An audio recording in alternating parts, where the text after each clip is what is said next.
I'm a kind, compassionate person. But if we go into the gym or if we're playing sports, I'm here to rip your heart out. I'm out for blood. Welcome back to Thrive Mode Radio. I'm your host, Mark Mackay. If you're new to the program, welcome. I appreciate your ears. I appreciate your attention. If you've been listening to this since the beginning, much love. So this episode is all about state control and two important states.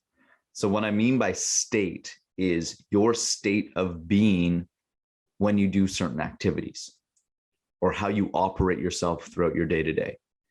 Because getting clear on the identity, the state of being that you want to represent in the moment can have a huge impact in terms of your results in life, in terms of how you feel about yourself.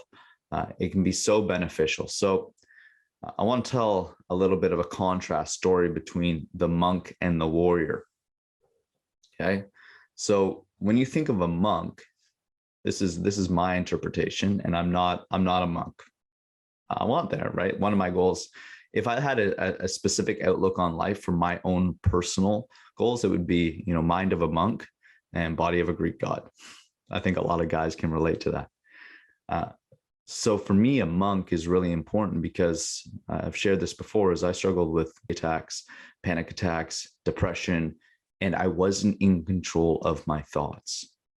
I would have these negative, spiraling, uncontrollable thoughts, and that sucked. I just had my 32nd birthday. I honestly didn't think I was going to make it to my 30s. That's how bad my anxiety was. So over the last 10 years, when I think about a monk, right, I think about being responsive and not reactive, being in control of what they can control, not the environment, not the things that happen to us in life. Life is hard, but our reaction to it, our response is what we need to control. So how do we control our state to be a monk? The first thing is breath control. So the average North American takes about 17 breaths per minute. Mouth breathers, right? Poor cardiovascular system, unaware of how to control their diaphragm. It's bullshit. People suck at breathing. And so a monk, the average monk, breathes only 6 times per minute. It's about 6 breaths per minute.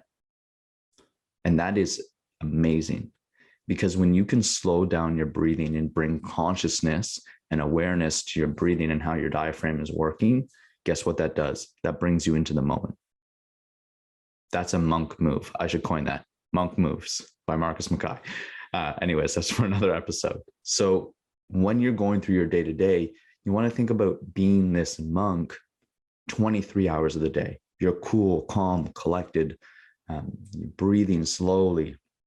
This is when your creative thinking is going to be great. This is when your body is going to change.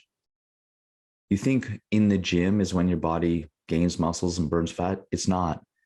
It's outside of the gym. It's in these parasympathetic activities like meditation, like, of course, sleep is your biggest lever to pull. What else? Just mindful walks in nature, that kind of stuff. Being the monk is what's going to turn your body into a Ferrari. That's when things change. That's when your body adapts. The football player doesn't get better on the field. They get better off the field. So your off the field game needs to be better than on the field. All right. So when you think about how to operate your day, wake up with a sense of calmness, control. That's monk mode, right? You're in space, you're grateful, you're establishing this identity. And then when it's time to turn the jets on and perform in the gym, or you have an important meeting, turn on that warrior. It's better to be a warrior in a garden than a gardener in a war. So you need to have these contrasting things. I'm a kind, compassionate person, but if we go into the gym or if we're playing sports, I'm here to rip your heart out. I'm out for blood. And that's the warrior coming out, right? I'm a savage when we play sports. I'm a savage in the gym because that's the state I want to create. That's how I perform at a high level.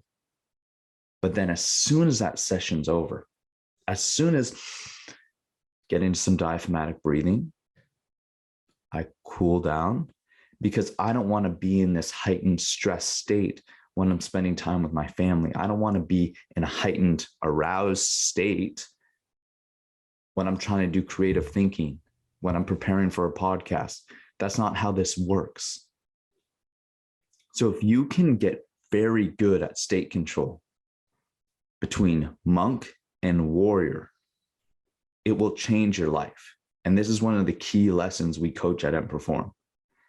Because once our clients get super clear on how they want to show up each day and who they want to show up as, it's remarkable how their body changes. It's remarkable how good they feel about themselves.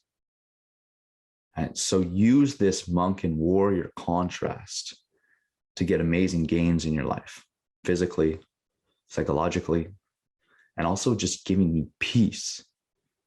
Right? We want peace over progress any day. And so if you're always in this state of intensity, like, oh, I got to kill it constantly, your body's not changing. You're probably pretty miserable, right? Quality of life is the key. So I hope this podcast is helpful. If it was helpful, please leave us a 5-star review on iTunes. That's how it grows. If it was really special, share it with one person that needs to hear this. And I appreciate your time and attention. Talk soon. Coach Em.